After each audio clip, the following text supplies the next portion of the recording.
Eric, how do you breathe with your isometric holds? Please answer.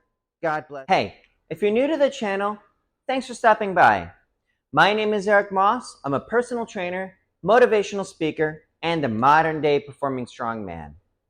If you're unfamiliar with what a modern day performing strongman is, picture the strongmen of old, legends of the past like the mighty Adam and Alexander Zass. They would perform real life feats of strength as part of a live show. I do a similar thing, but with a modern day twist.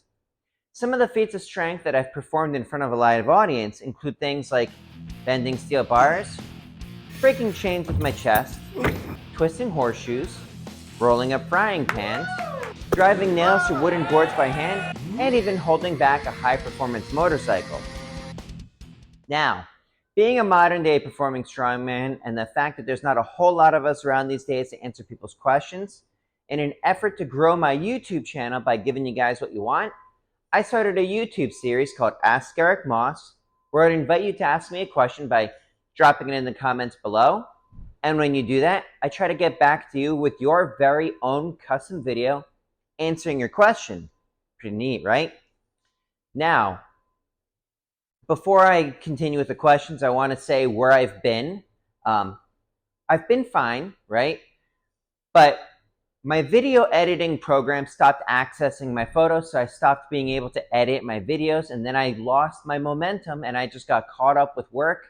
And then my cat got very sick, and I was taking care of him. But everything seems to be good now, and I'm going to try to regain momentum. I'm going to try to bang out a bunch of these quick to try to get caught up, because I was like 8 months behind in my last video or something like that. So this question comes from...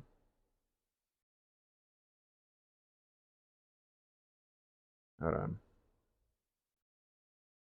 At Prophecy in Christaboville, 18... Oh, wait. At Prophecy in Christ Above All, 1825. And they asked, Eric, how do you breathe with your isometric holds? Please answer. God bless you.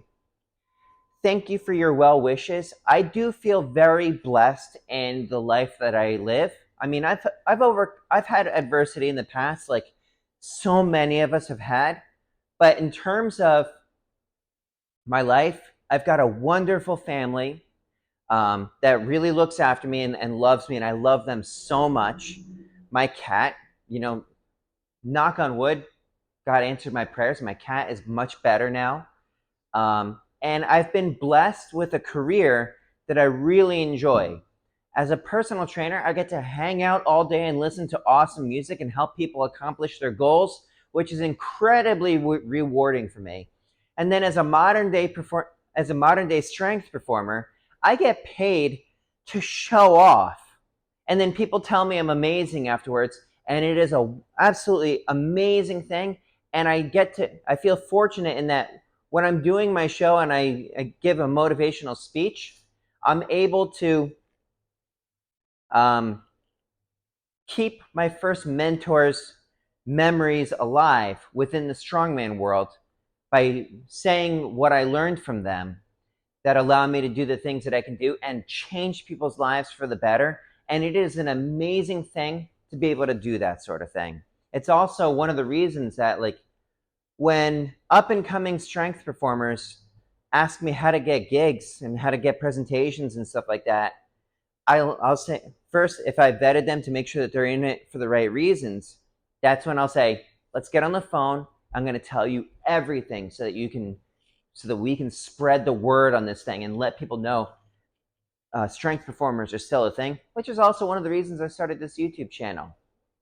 Now, to answer your question about how I breathe, one of the things, when I'm doing isometrics, this isn't necessarily on the stage. When I'm on the stage, I do tend to hold my breath because you are able to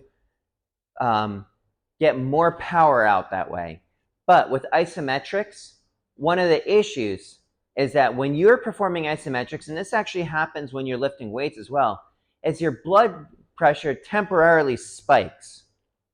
Blood pressure temporarily spiking isn't necessarily a bad thing unless you have like cardiovascular or blood pressure issues, But if you're a relatively healthy person, it should be completely fine. But one of the reasons that you would hold your breath when you're lifting weights is because it helps support your spine, right? So that it prevents unwanted movement, which is how injuries happen. But with isometrics, you're not normally under load, so you don't need to hold your breath. So for something like, if I'm doing brace bends, which actually I'll show you right here. Steel bar that's outside of my capabilities. If I'm pushing down on this hard, I'm trying to keep my breath relaxed so that I'm not overdoing my blood pressure. If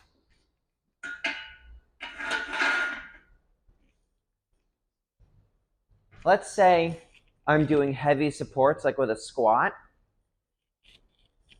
I'll get underneath of it and I'll hold my breath during the upward movement, which isn't technically an isometric, and then I can kind of relax while keeping everything engaged. There's a technique called breathing behind the shield that is popular with the kettlebell community. That is how you would breathe, like if you're carrying a heavy load across the room, or so it's like when you're doing a squat or a deadlift, normally you would be holding your breath because that helps support the spine.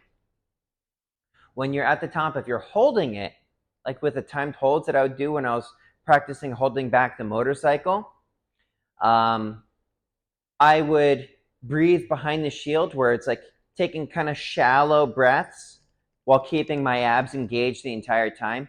If I'm doing something like with an iso chain, I'll try to breathe relax or breathe behind the shield. It kind of goes on what feels right, but without holding my breath when I'm doing like a max effort type of isometric effort, unless I'm on the stage. You know, when it comes to training, you don't want to injure yourself in training. You don't want to go all out all the time in training. You stay within your capabilities to expand your capabilities. What I save going past your limits on is when I'm on stage. That's like if someone is playing in the big game, you leave it all out in the field, not in the gym. The gym is about accumulating strength. But anyways, I hope that answers your question. I thank you for your blessings, and I wish blessings to come your way as well. But if anybody else has any questions for me, drop it in the comments below, and I'll try to get back to you with your own video answering your question. That sort of thing helps give me content, as well as allows me to get my knowledge out there. But if you like this video, let me know by hitting that like button.